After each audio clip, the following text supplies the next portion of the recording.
Okay, I know I'm not going to win any Voters' Choice Award here or anything. I'll probably just make a lot of people mad with what I got to say, but screw it. Here's the deal. Let me start by saying, yeah, I got a few mental health issues. Yeah, I've done drugs, and no, not just marijuana. And yeah, I might still be doing drugs. I don't know why so many people have to prove themselves to everybody. I just want to tell my story, and whether anybody believes it or not, I can't really help that. Oh, I'm also going to use everybody else's real name. There's not really anybody innocent in this story anyway. Now that we've established all that, my name, or at least what everybody calls me, is JP. Those aren't even my initials. It's a long story, but I'm a drug addict with plenty of mental issues, and the cherry on top, I'm also a thief. Really, I guess technically I'm a burglar, among other things. I grew up in a rough way. Same old story you heard a million times. Alcoholic father left when I was in diapers, and a single drug addict mom who, in my memory, never once got out of bed throughout all of my teens. I grew up with absolutely no parental supervision. When I was able to eat, every meal was Slim Jims or ramen noodles and Diet Mountain Dew. Almost exclusively from the time I was 8 until I turned about 17. You wouldn't know this if you aren't poor, but people know immediately when you're poor, and they treat you in a different way than, if you had money. You meet a girl, and it doesn't matter how attractive or fit you are. It doesn't matter that you make them laugh. They just get this sixth sense that you're poor, and they want nothing to do with you. You go into a store, employees follow you around, watching everything you do. And even when you don't steal anything, they still accuse you of it, and you end up having to pull your pants down in the stockroom of a Piggly Wiggly in front of a 200-year-old security guard and a creepy, balding store manager to prove you don't have pork loins or a pack of Twizzlers or whatever in your Fruit of the Looms. And police mess with you, and gangsters mess with you, and teachers mess with you, and everybody does. Life just kind of sucks. So after years of being treated like a criminal, I finally became one. Mainly I break into people's houses and take stuff, usually when they're not home. I scam people out of stuff, rip people off, take things from people using intimidation, sleight of hand, whatever it takes to make your money my money. That's what I do, with a few exceptions. You may disagree, but I consider myself to be a thief with honor. I never take anything that's important to somebody else. I never take something from someone that will prevent them from eating or providing from their families. I mostly try to take meaningless things that I can turn into cash. For example, I take things that insurance covers. I take things from corporations. I do not take things that have sentimental value, and I don't take things from small businesses that might, cause them financial troubles. I also try not to scare anybody or leave them scarred for life. I just want easy cash. I have no intention of harming anybody. Things can get out of hand from time to time, but I'm a really big guy, and usually people just cough up stuff they don't care about. These rules I've set for myself, it's just the way I've always been. Unfortunately, not everybody is the conscientious citizen that I am. Cue my acquaintances, Skinny Pete and Al. The three of us were kind of running in the same circle, so after seeing each other around a few times, we decided to see if we could do something bigger with 3 people than we were doing just by ourselves. We started out hitting computer or electronic stores, Radio Shack, Fry's, Circuit City. There's a reason you don't see those places around anymore. We would switch the UPC code on expensive stuff for a UPC code from something cheap. Then we would pick the busiest checkout clerk who looked like they knew the least about electronics, and just for a little insurance, we would distract them during the transaction. They would scan the $200 item. We would pay the $10 that popped up on the screen, and turn around and sell the thing for $100. If we couldn't sell it, we would peel off our fake UPC, return it to the store, and tell them we lost the receipt. We did a bit of everything from pickpockets, rip-off tourists stealing dealer stashes, shoplifting, 3-card money, which we sucked at, count cards, which we sucked out even worse. Ultimately, we decided on a plan we called our party plan. On its most basic level, we get ourselves invited into people's homes, events, businesses, that way foregoing any breaking and entering charges. Then one person is the distraction, one is the lookout, and one does the stealing. This actually worked very well for us. But here's where the weird actually begins. So one weekend, Skinny Pete weaseled himself into an invitation for a party that some rich kid was having. He took me and Al along with him. We get there and the party's in full swing. All these kids from 3 different high schools jammed into this one super huge fancy mansion belonging to their rich parents, and free drinks, free food.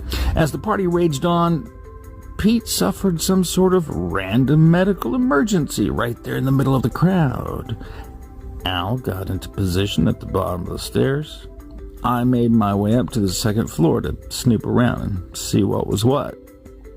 And I found the most amazing thing ever, almost immediately. The very first room I entered at the top of the stairs looked like it was a half museum, half laboratory.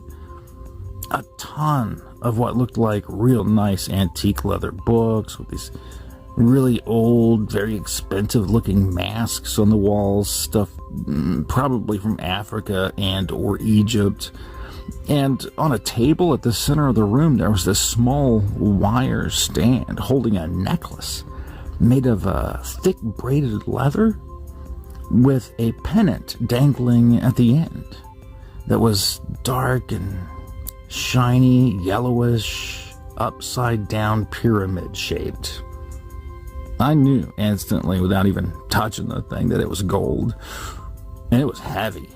And I was certain this pyramid was solid gold. I didn't know what the purity level might be, but I knew it wasn't just gold-plated trash. Quick math had me guessing this was worth at least 30 grand. Huge score. It was fast, small enough to stash anywhere, easy to sell, easy to melt down, so there would be no way to identify it. In fact, I would say when figuring effort, speed, value, this was easily my best score ever, even when you divide it with 2 other people. So I grabbed the pennant, shoved it in my pocket, and slipped out of the room, down the stairs, and out of the party. Pete suddenly stopped having his seizure or stroke or whatever, and Al left a few minutes later. When me and Al got back to Al's place, I could see this pyramid had all these intricate carvings on every side of it, animals, symbols, and it looked really old, like hundreds of years old. I was sure that if we didn't have to melt it down, we could sell it for way more than just the value of the gold itself. It was real cool looking. I wanted to keep it bad, but I couldn't afford to. I needed the cash, and I had to give the other guys their percentages. Pete was crashing at Al's place that night, and he finally made it back. Do you know that dude actually got a chick's number after rolling around on the floor foaming at the mouth? Pete's explanation to us is that the reason this rich lady probably had this pyramid was because this lady, as he found out at the party, the mother of the kid who was throwing the party, this lady believed that she was a real, true-life witch. Pete and I laughed. Al did not laugh. Al got real nervous about it. I didn't know if he was joking or not, but at one point he even said we should take the pennant back to the house, get rid of it. But there was no way that was happening. I mean, that's my biggest score to date. Al didn't even want to touch the thing, and Pete was giving him a hard time about it. He was making ghost noises and shoving the pyramid right in Al's face. I don't remember the last time I laughed so hard. Since we had no way to melt down the gold immediately on hand, I just left the pennant there with Al and Pete. We said we would arrange melting it down the next morning. Now, I wasn't there for this next part, but Al gave me the blow-by-blow details. Al said that night Pete was acting like he was just in love with his pennant. He said Pete would hold it and gaze at it like that my precious goblin guy from Lord of the Rings or something. Eventually, Pete falls asleep holding the thing in his hands.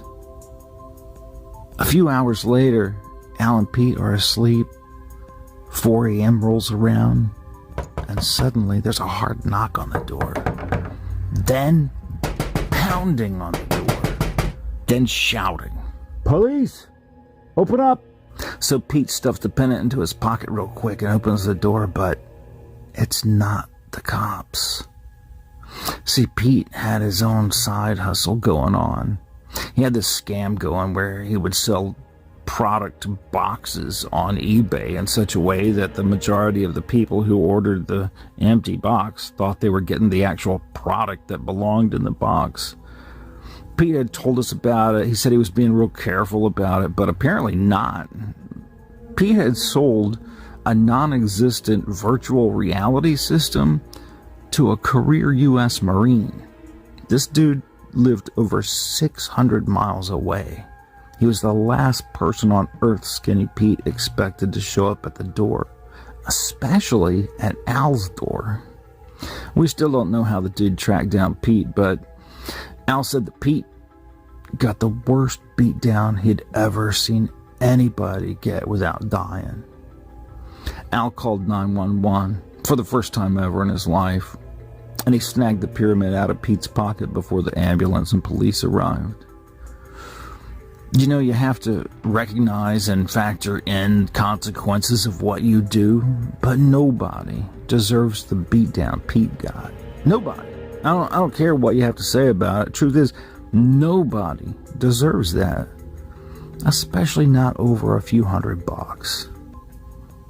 Anyway, Pete ended up having to stay in the hospital for over a year. When he finally got out, Pete's mind was oatmeal. He couldn't walk. He couldn't even feed himself. Me and Al went to see him, but he didn't know who we were. He didn't know who he was. I offered a bunch of money to Al for Pete's hospital bills or to help his family, but Pete didn't really have any family. So me and Al ended up paying for in-home nursing care. Somebody to stay with him and make sure he's okay. Al was adamant that the pyramid needed to go back to the house, so I told him I would take it back. But of course, I wasn't about to do that. I'm not going to hand over $30,000 for no reason. I got the thing melted down, and I cashed it in. It ended up being just over $32,000, just for that one necklace. Crazy. That night, I was asleep in bed when I woke up for some reason. I was on my back with my hands down by my side when I opened up my eyes and saw there in my doorway the silhouette of this big dude. He almost looked like a superhero, the cartoonish way his muscles bulged out everywhere. Immediately, I knew what was going on. Sleep paralysis. I heard of that. It was about then that this fictitious figment of my imagination proceeded to beat me like a rented mule. This wasn't a nightmare. This was a nightmare. He just ragdolled me all over the place until I guess he got bored. I managed to get a glimpse of this guy before both my eyes were swollen shut, and I had never seen this guy before in my life. Apparently, I was the victim of a home invasion. I'm not sure if this was random, or maybe the guy who gave me the cash for the gold sent somebody, or somebody targeted me because they know who I am and what I do. Or maybe Al was right. Maybe I should have taken that pyramid back to that house. Maybe there's something to the witchcraft or whatever. This would be a great time to tell you that I learned a valuable lesson and changed my wicked ways, but I have not. I still do what I do. I accepted long ago that that's who I am. But I will tell you, you know how I have these rules about what I will and won't do? I got a new one. Never steal from a witch.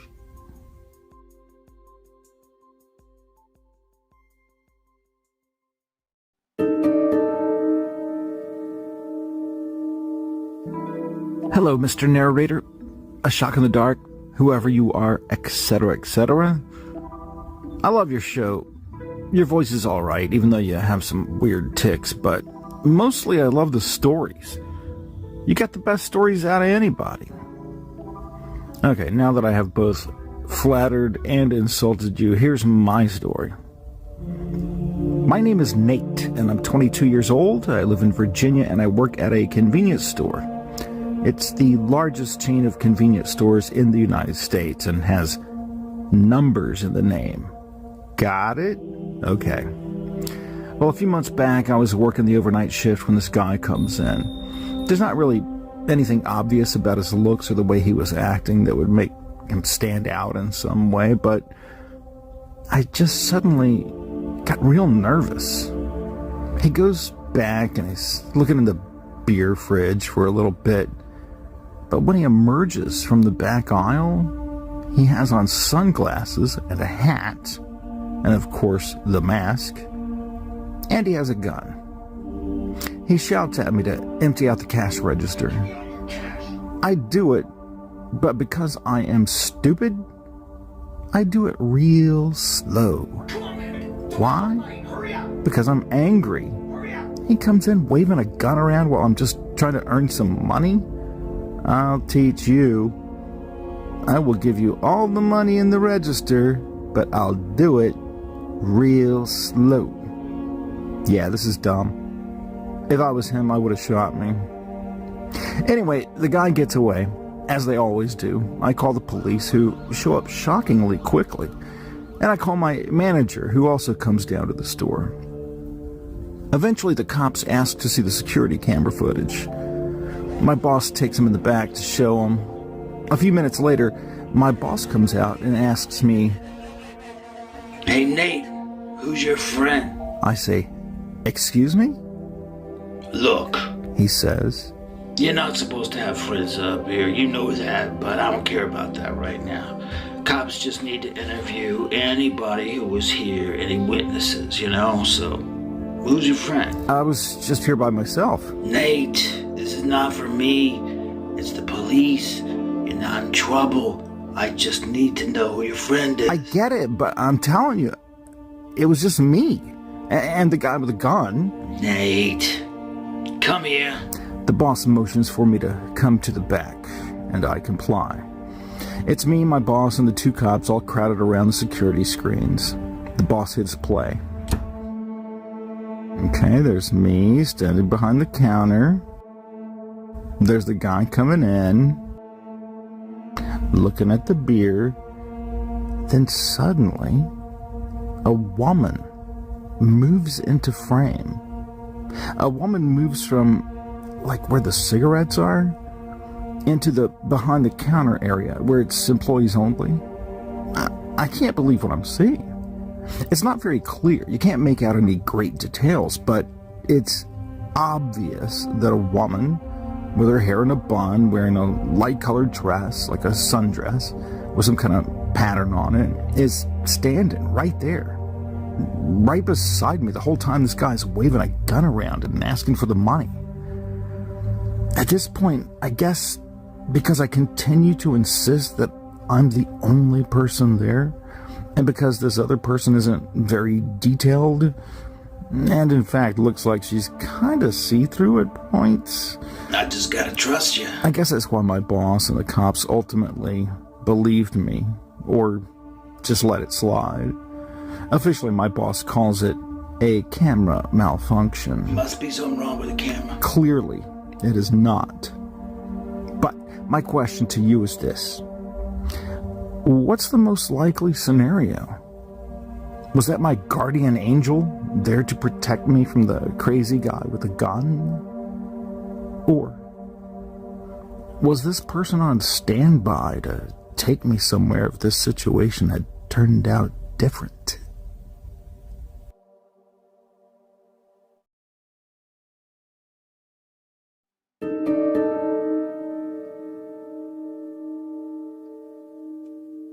This is an almost confession. To be clear, I'm not guilty of any crime, and in fact, I'm not certain that a crime has been even committed. Well, I mean, by me or anyone I know, there was absolutely a crime committed. I wrote this story choosing my words extremely carefully, so I won't have to be concerned that this anonymous story will lead to any investigation or arrest of anyone I care for. For that and some other safety concerns, I've changed the dates, locations, names, and some small details, but the important parts are dead accurate. Here's my story. My name is Mrs. X. I'm somewhere around 25 years old. I'm married to the most amazing man, who we will call Mr. X, and we have a daughter together. We might as well call her Little X. In the winter of 2019, my husband was out of town for his work, so it was just me and my daughter at home alone. Little X was having her 3rd birthday later that week, so after she went to bed, I was in my bedroom wrapping a few gifts for her. It was 11:30 p.m. Now, whenever my husband comes home, he has something of a tradition, or maybe you call it a compulsion. He always knocks in a certain pattern. Think similar to shaving a haircut.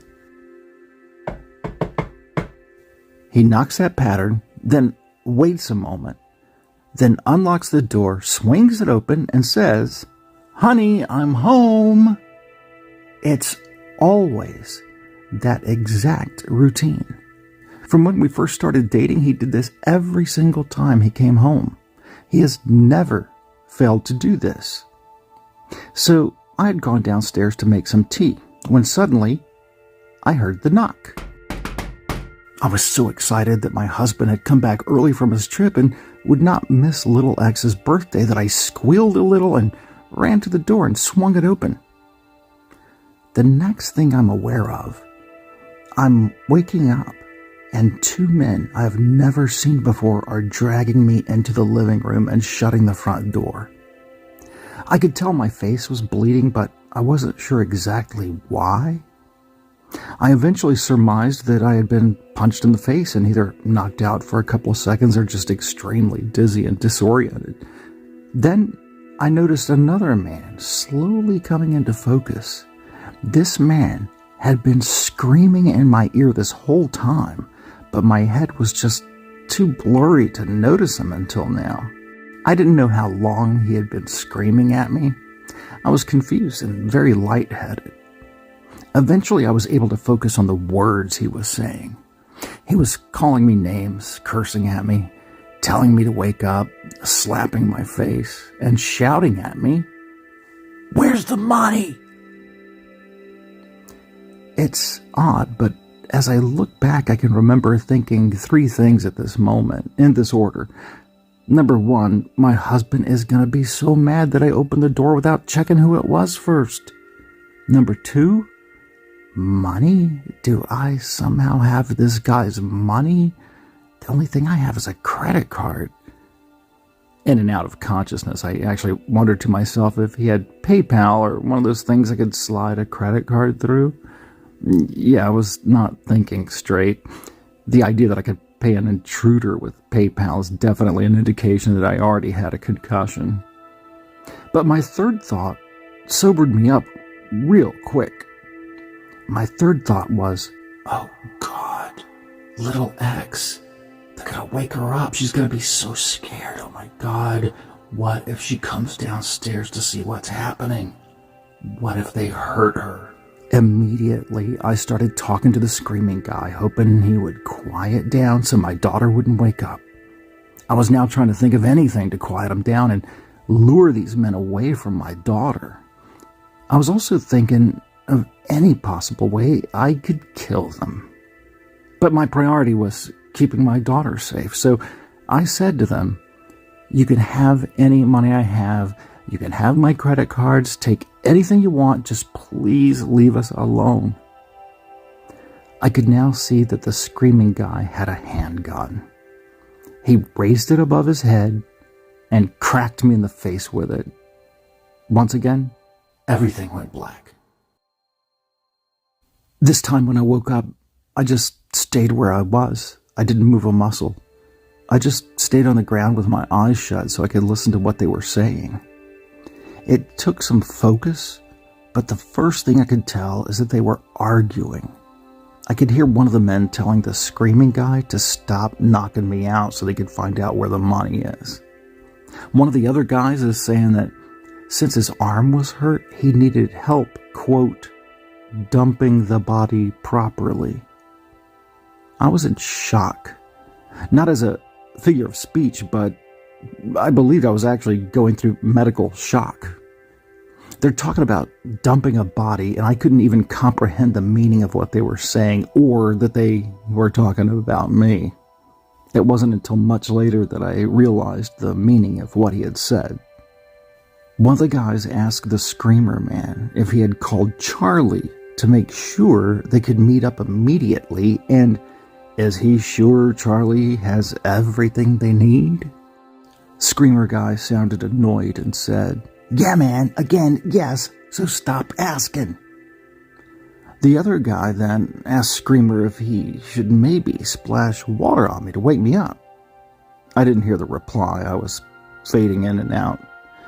In spite of not comprehending the comment about dumping my body, I was certain of one thing.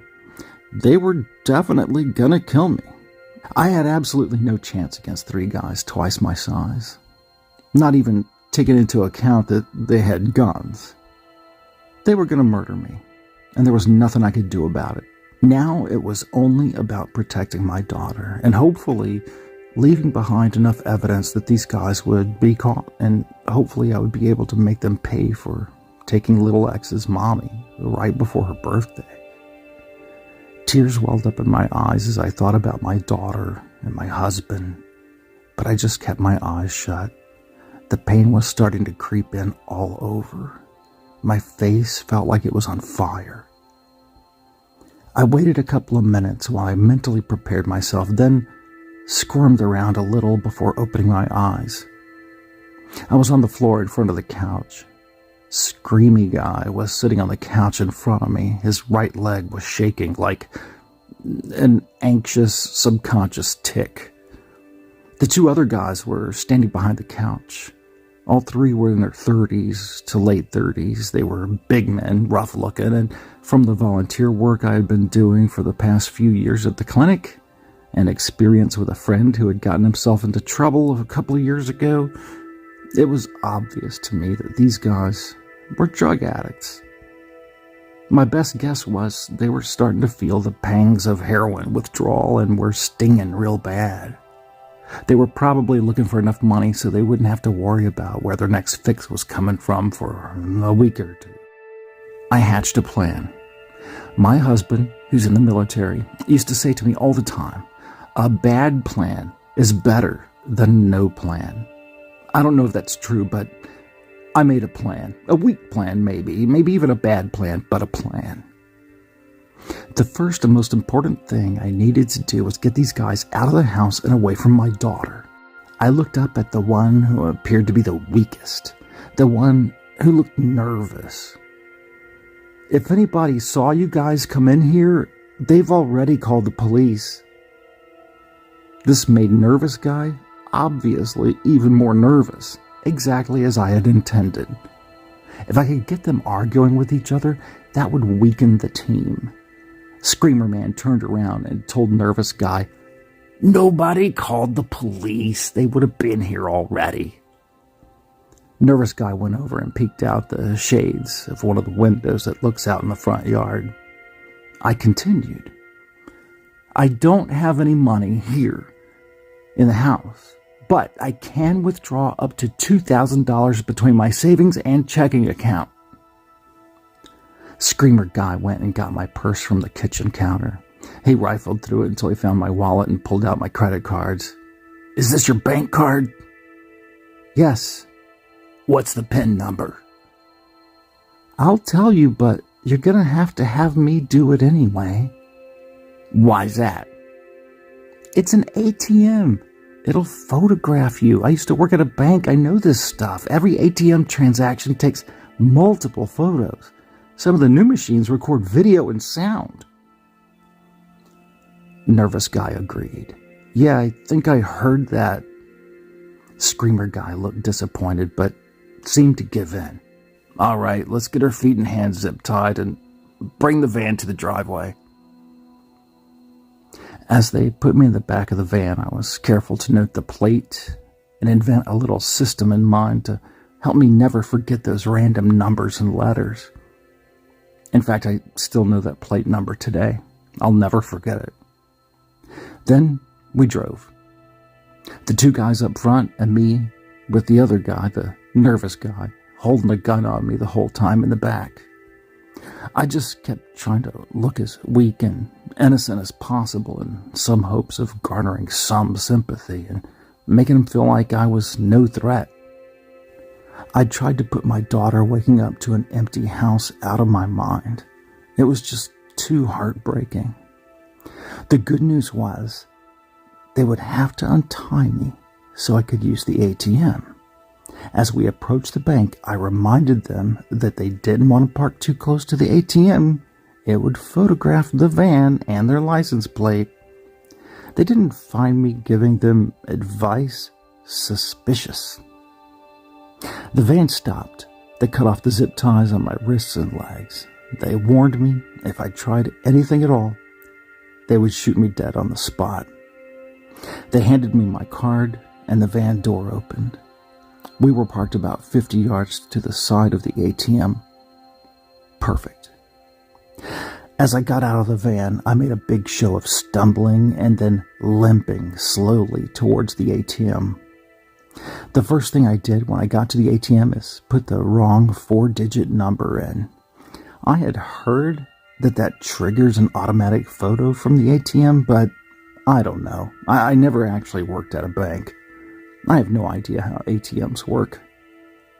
Then I withdrew $1,000. I held it up and showed it to them. They seemed pleased. Next, I input the wrong code 2 more times. The moment the ATM ate my card, I booked it. I ran faster than I had ever run in my life. I headed towards a wooded area behind the bank. I could hear the van start up and the engine rev. They were headed towards me like their lives depended on it. I was barefoot and I felt like I stepped on sharp pieces of bark and limbs with every step. The bottoms of my feet felt bruised and I already had several fairly bad cuts on my feet, but every time I lost my breath or wanted to stop for the pain, I thought about my daughter. Between my fear for her and my anger at these idiot thugs, nothing was going to stop me. I heard them chasing me for a while, but eventually I guess they gave up. It was so quiet and so dark in these woods. Then I noticed a sound. It sounded like waves on a beach. But then I recognized it. It was cars on a highway. I tore through that forest, exhausted and bruised, beaten up and cut up until eventually I came to a major highway that runs through the city where we live. I all but ran into traffic. I got as close to the nearest lane as possible and waved my arms around. Nobody was stopping. Every car just passed me by, and it was such a soul-crushing defeat. Finally, a state trooper came into view. I thought for sure he was going to pass me up too, but right before he did, he slammed on brakes. He backed his car up and rolled down his window. "Miss, are you okay?" I just collapsed right on the spot. He called for an ambulance, and while we waited, I unloaded everything that happened. First, I gave him my address, and I told him they needed to send police there right away as there was a 3-year-old alone, and those guys might be headed over there right now. Then, I told him the short version of the story and gave him the license plate on the van and descriptions of the men to the best of my ability. He asked me if I wanted to call anybody, and all I wanted to do was talk to my husband. But my husband was working, and because of the type of work he does, I was never allowed to know even what country he was in. All I can tell you about my husband, Mr. X, is he works for the government. Officially, he works for something like the Department of Agriculture, Department of Energy, something like that. But without getting into it, most of his work comes from a different department and or agency. He keeps a low profile, and I aim to keep it that way for him. But I can say this: when he goes on a trip for work, I have absolutely no contact with him, and it's always for an unspecified amount of time. When he's on a work trip, there isn't any possible way for me to reach him in an emergency. I was taken to the hospital, and a city police officer brought little X to me. I had never hugged her so tightly. I got released from the hospital the next morning, and my husband did make it home in time for little X's birthday. By the time he got home to me, he had been briefed on exactly everything that happened, and he was in a rage like I'd never seen before. He wasn't screaming or knocking things over. In fact, he didn't say or do anything. But because I know him, I could see it in his face. I could see it in his eyes. There was a nuclear rage burning inside of him. A couple of months after all this happened, I was called in to meet with the city police sergeant. He was a very nice, gentle man who sat down next to me and handed me a box of Kleenexes. He said he had some pictures for me to look at. I was able to immediately, easily identify all 3 men who attacked me that night. The second part of the conversation was the shocking part. As he pulled out each mugshot and put it on the desk in front of me, he told me about each individual. This is Scott Smith. That's the one I knew as the Screamer. He was convicted of crimes against children, manslaughter, kidnapping. We found him. Apparently he was smoking in his van when he fell asleep. He burned alive in that very same van they put you in. This one is Julio Chavez. He was convicted of murder, sent to prison for 30 years, but got out after 10. Good behavior and overcrowding. He was found at his home with a bullet in his brain. Coroners ruled it a suicide. And this guy? He put down a photo of the nervous guy. This guy had enough heroin in his system to kill 20 heavy heroin users. I don't believe that he could take that heroin without any help from somebody. Do you? I just sat there quietly looking at the photos. Do you know anything about this, Mrs. X? No, I swear I don't. Yeah, that's what I thought. Well, if anything comes to mind, you will give me a call. Of course. I got up to leave the office. Before I left, I stopped and turned to face the sergeant. You know, I said, I really don't know anything about what happened to those guys, but I can say this. I'm not sad about it. The sergeant just shook his head, indicating that he understood. My husband and I have not discussed what happened since the day he came home from his business trip, but when I got home that afternoon from visiting the police sergeant, I just hugged my husband and cried and cried. The only thing I said to him that day was the last thing I've ever said to him on this subject.